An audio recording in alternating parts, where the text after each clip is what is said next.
নমস্কার বন্ধুরা, সবাইকে আরও একবার স্বাগত জানিয়ে আজকের রান্নাটা শুরু করছি। আজকের রান্না দেখে তো বুঝতেই পারছো কি রান্না করব। লতি দিয়ে চিংড়ি মাছ। তো এর জন্য লাগছে চিংড়ি মাছ, তো অবশ্যই লাগছে লতি, পেঁয়াজ কুচি আর নারকেল কোড়া, আর এখানে লঙ্কা আর রসুন পেস্ট করে নিয়েছি। আধা আধা পুরো পেস্ট করিনি, দেখো আধা পেস্ট করে নিয়েছি। তো চলো রান্নাটা আজকে শুরু করি। ফোড়নের জন্য থাকছে কালো জিরা, আর রান্নার জন্য হলুদ, কাশ্মীরি লঙ্কার গুঁড়ো, লবণ। তো চলো রান্নাটা শুরু করি। তো রান্নাটা আমি সরষের তেলে করব, তার জন্য আমি কড়াতে খানিকটা পরিমাণে তেল দিয়ে দিলাম। এটাতেই মাছ ভেজে এটার মধ্যেই রান্না করব। রান্নাটা বন্ধ করতে ধোয়া উঠছে, তো আমি এর মধ্যে এখন মাছগুলো দিয়ে আগে ভেজে নিব।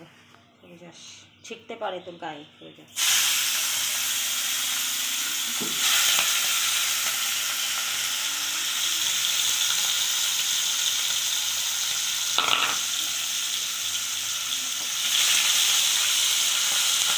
মনটাকে হাই করে মাছগুলো ভেজে নেব।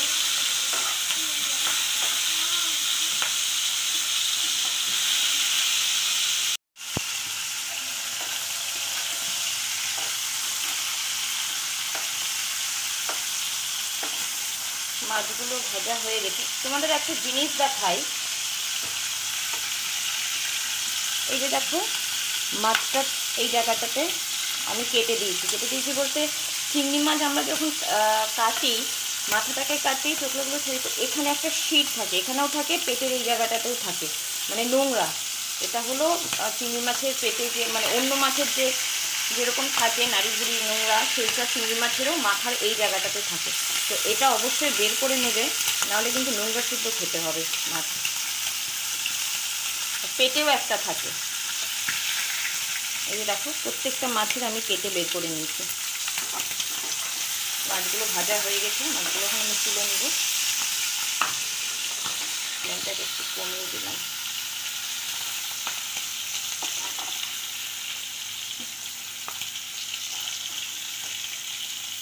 চিংড়ি মাছ আমাদের বাড়ির ফেভারিট আইটেম, কিন্তু এই চিংড়ি মাছ আমি একদমই খাই না, আমার একটা অ্যালার্জির প্রবলেম হয়। বন্ধ কর। মাছগুলো ভাজা হয়ে গেছে। এবার আমি একে একে এর মধ্যে ফোড়ন দেব। প্রথমে চলে যাচ্ছে কালো জিরা,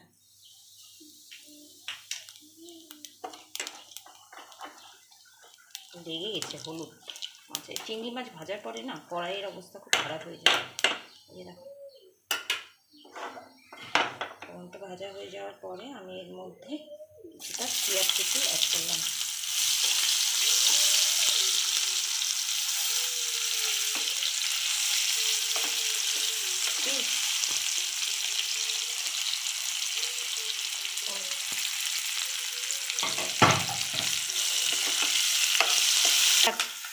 আমি এর মধ্যে এখন লবণটা অ্যাড করব। লবণ এখানে লাগবে, আরেকটু লবণ লাগবে।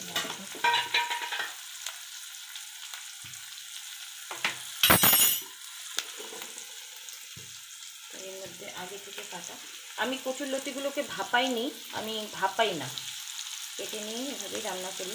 আজ অব্দি তো আমার গলায় ধরেনি। লতিগুলো আমি দিয়ে দেবো। লতিগুলো আগে থেকে কেটে রেখেছি, তো এই গরমে কেমন একটা শুকনা শুকনা হয়ে গেছে। এটাকে আমি ভালো মতো নাড়িয়ে লবণ পেঁয়াজটা তার সাথে মিক্স করে এটাকে এবার আমি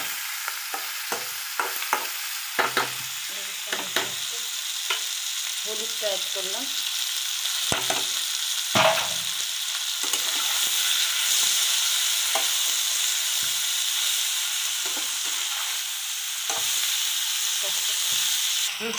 তো এটা সব কিছু দিয়ে এবার আমি এটা একটু ঢাকা দিব, তাহলে কচুরলতিগুলো সিদ্ধ হয়ে যাবে। একটু ঢাকনাটা খুলে দেখে নিই কী অবস্থা। দেখো কত জল বেরিয়েছে। লবণে দেওয়াতে পেঁয়াজ লবণ সব অবাক করিস না, কোথায় যাচ্ছিস?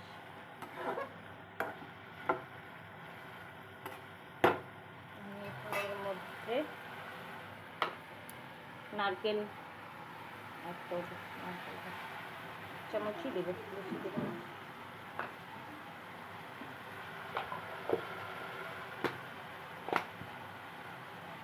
ভালো করে মিশিয়ে নেব।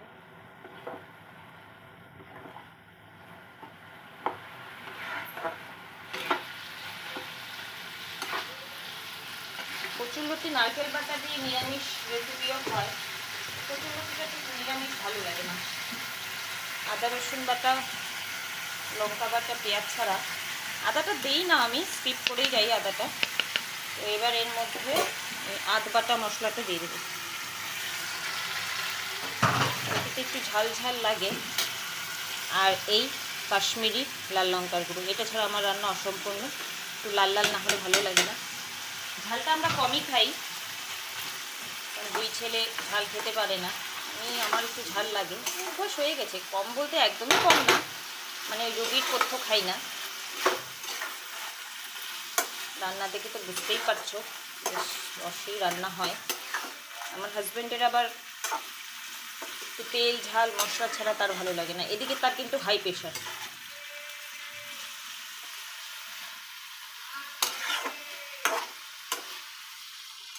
আমার শাশুড়ি মাও রান্না করতেন, ভীষণই ভালো, ভীষণই ভালো মানে খুবই ভালো। ওনার রেসিপি আমি নিয়ে আসবো, সব শিখতে পারিনি, দু একটা শিখেছি।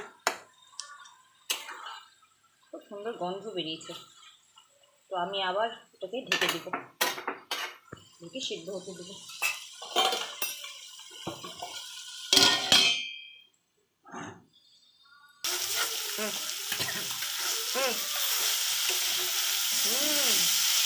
জলটা টেনে নিয়েছে, লেগে গেছে মিক্সটা। নারকেল দেওয়া ছিল না, নারকেল একটু মিষ্টি মিষ্টি হয়, আর ভুলে গেছি আমি নারকেল দিয়ে দিয়েছিলাম।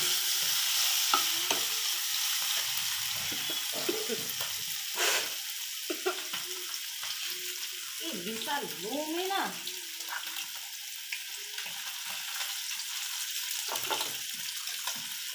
স্টার্ট। এবার এর মধ্যে আমি ভিজে রাখা চিংড়ি মাছগুলো দিয়ে দেবো।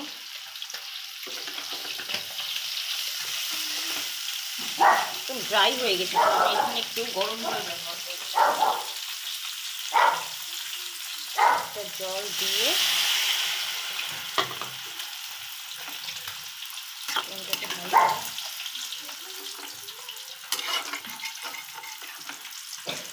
আবার এটাকে রেখে দেবো।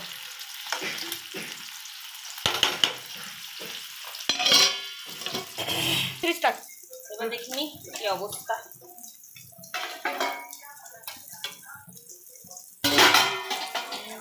চিংড়ি মাছের গন্ধ, জলটা টানেনি এখনো। জলটা যে দেখতে পাচ্ছ, জলটা পুরোপুরি টেনে নিবে ভাব।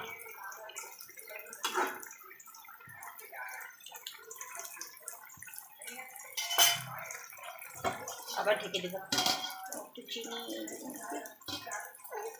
দেখি লতিগুলো সিদ্ধ হয়েছে কিনা। হ্যাঁ, লতি একদম গলে গেছে। চিনিটা একটু পরে দিই, একটুখানি চিনি দিব।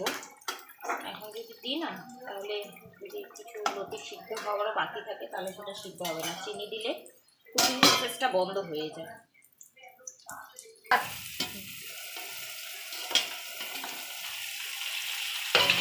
জলটা অনেকটাই টেনে নিয়েছে। কেমন গন্ধ বেরিয়েছে বল? ভালো গন্ধ আসছে। চিংড়ি মাছের গন্ধ পাচ্ছ? হ্যাঁ, এই জন্য তো ঘুরঘুর ঘুরঘুর ঘুরঘুর ঘুরঘুর ঘুরঘুর উঠছে রান্নাঘর দিয়ে না। যদি ইধার ওধার দিয়ে একটা পাওয়া যায়, তাই না? এর মধ্যে এবার একটুখানি চিনি দিয়ে দেবো। মানে রান্না হচ্ছে আর বারবার এসে জিজ্ঞেস করছে, মা কি রান্না হচ্ছে, মা কি রান্না হচ্ছে। গন্ধ শুনে কিন্তু বুঝতে পারছে যে চিংড়ি মাছ হচ্ছে, দেখলেও নিতে। মানে ও একটা যদি দাও, ভাজাতে আজকে দেইনি, এই রান্নার এই ভিডিওটা করবো বলে ভুলে গেছি। রান্না মোটামুটি প্রায় হয়ে গেছে। তো যারা ওই লতি সিদ্ধ করে খাও তারা সিদ্ধ করেই খেতে পারো। আমি কচু লতি মোচা কোনোদিন সিদ্ধ করে খাই না, ডাইরেক্ট রান্না করি, কোনো অসুবিধা নেই। আর আমি যে জলটা অ্যাড করলাম ওটা অপশনাল, ওটা তুমি চাইলেও দিতে পারো।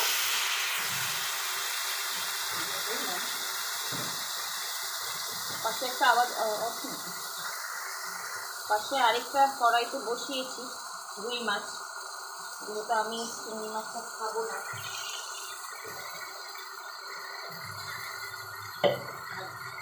মশলাও জানি না খাবে কিনা ওর মুড়ের উপরে। চিংড়ি মাছ যদিও ভালোবাসে, আবার লতি ওর গলায় ধরে, এই একটাও বলতে থাকে সবসময় লতিতে নাকি ওর গলায় ধরে। আমার জন্য রুই মাছ ঝিঙে আলু দিয়ে, সেটা দেখালাম না, মোটামুটি সেটা রান্না করতে সবাই জানে, লতিটাও জানে, তবে এটা শৌখিন রান্না একটা। মাছের ঝোল তো রোজই হয় বাড়িতে, তাই না? লতি দিয়ে কচু লতি দিয়ে চিংড়ি মাছ রান্না ডান। এটা আমি সার্ভ করে নিচ্ছি, তারপর তোমাদের দেখাচ্ছি কেমন হলো। স্টার্ট। এই যে বন্ধুরা, কচুর লতি দিয়ে চিংড়ি মাছ হয়ে গেছে। জানিও কেমন লাগলো তোমাদের ভিডিওটা। ভীষণ গরম, ভীষণ মানে ভীষণ গরম। অবশ্যই জানিও কিন্তু কেমন লাগলো। সবাইকে আরও একবার ধন্যবাদ জানিয়ে আমি আমার ভিডিওটা এখানেই শেষ করছি। ভালো থাকবে সবাই।